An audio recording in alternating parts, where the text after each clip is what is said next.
അന്നത്തെ രാജ്യമെടുത്താൽ നവോത്ഥാനം നമ്മുടെ കേരളത്തെക്കാളും ശക്തമായ രീതിയിൽ ഉയർന്നു നിന്ന സംസ്ഥാനങ്ങൾ വേറെയുണ്ട്. പക്ഷേ ആ സംസ്ഥാനങ്ങളെയും കേരളത്തെയും താരതമ്യപ്പെടുത്തിയാൽ നമുക്ക് കാണാൻ കഴിയുക, അത്തരം സംസ്ഥാനങ്ങളിൽ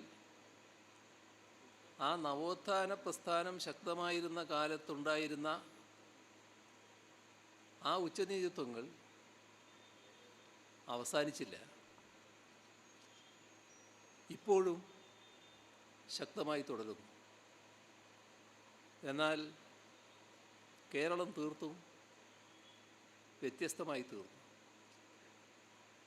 ജാതീയമായ വേർതിരിവുകൾ, ഉച്ചനീചത്വങ്ങൾ വലിയ തോതിൽ അവസാനിപ്പിക്കാൻ കഴിഞ്ഞ ഒരു സംസ്ഥാനമായി മാറി. ആ മാറ്റത്തിൻ്റെ ഭാഗമായാണ് ഇന്നത്തെ കേരളീയ സമൂഹം രൂപം കൊണ്ടത്. ഈ മാറ്റം ഈ രീതിയിൽ നേടിയെടുക്കുന്നതിന് ഇടയാക്കിയത് കമ്മ്യൂണിസ്റ്റ് പാർട്ടിയുടെ പ്രവർത്തനമാണ്. നവോത്ഥാന പ്രസ്ഥാനത്തിൻ്റെ ശരിയായ പിന്തുടർച്ച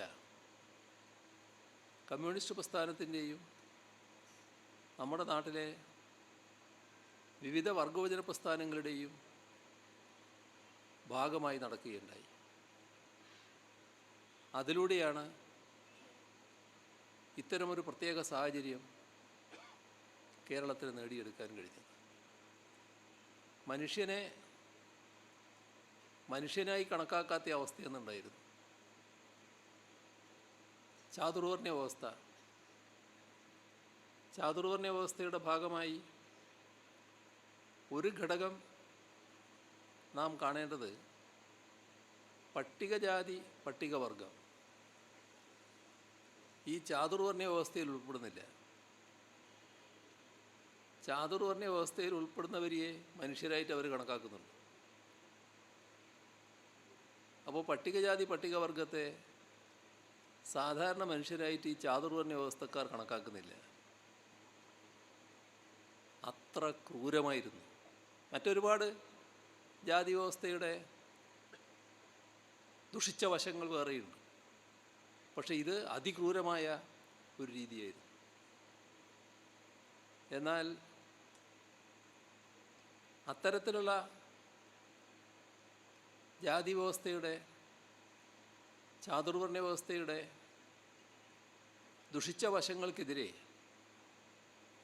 ശക്തമായ നിലപാടുകളാണ് നമ്മുടെ കേരളം സ്വീകരിച്ചു വന്നത്. അതിൽ ഏറ്റവും പ്രധാനപ്പെട്ട പങ്ക് വഹിച്ചത് കമ്മ്യൂണിസ്റ്റ് പാർട്ടിയാണ്. വിവിധ തൊഴിലുകളിലേർപ്പെട്ടവർ, ആ വിവിധ തൊഴിലുകളുമായി ബന്ധപ്പെട്ട് വലിയ ചൂഷണം അനുഭവിച്ചവർ, ആ ചൂഷണം അങ്ങേയറ്റം മനുഷ്യത്വഹീനമായതായിരുന്നു. ആ ചൂഷിതരെ, ചൂഷണം അനുഭവിക്കുന്നവരെ സംഘടിപ്പിക്കാനും അവരെ അണിനിരത്തിക്കൊണ്ട് ആ ചൂഷണ രീതികൾ അവസാനിപ്പിക്കുന്നതിനുള്ള പ്രക്ഷോഭത്തിലേക്ക് അവരെ എത്തിക്കാനും കമ്മ്യൂണിസ്റ്റ് പാർട്ടിക്ക് സാധിച്ചു. മാറ്റങ്ങൾ ഓരോന്നോരോന്നായി നമ്മുടെ നാട്ടിലെ ജനങ്ങൾക്കും നാടിനും അനുഭവിക്കാൻ കഴിയും. ഇതോടൊപ്പം അന്ന് കാർഷിക വൃത്തിയിലാണ് എല്ലാവരും. കർഷകർ, മണ്ണിലധ്വാനിക്കുന്ന കർഷകർ വേറെ,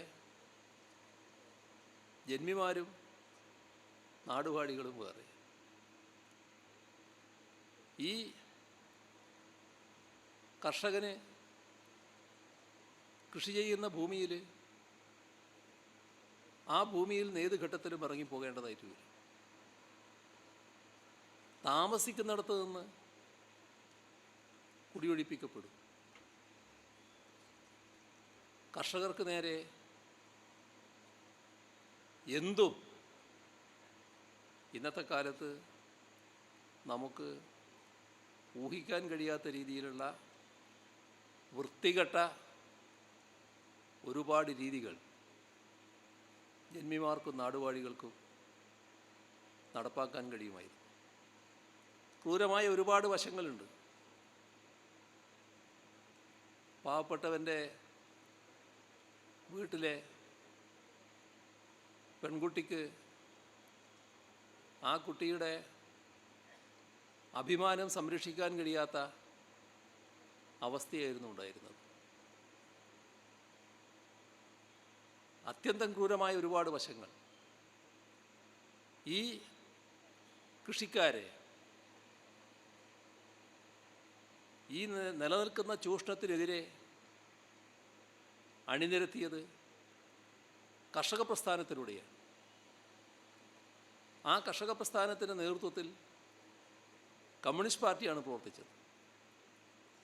കമ്മ്യൂണിസ്റ്റ് പാർട്ടിയുടെ കാഴ്ചപ്പാടിൻ്റെ ഭാഗമായാണ് ആ ഇടപെടൽ നടന്നത്.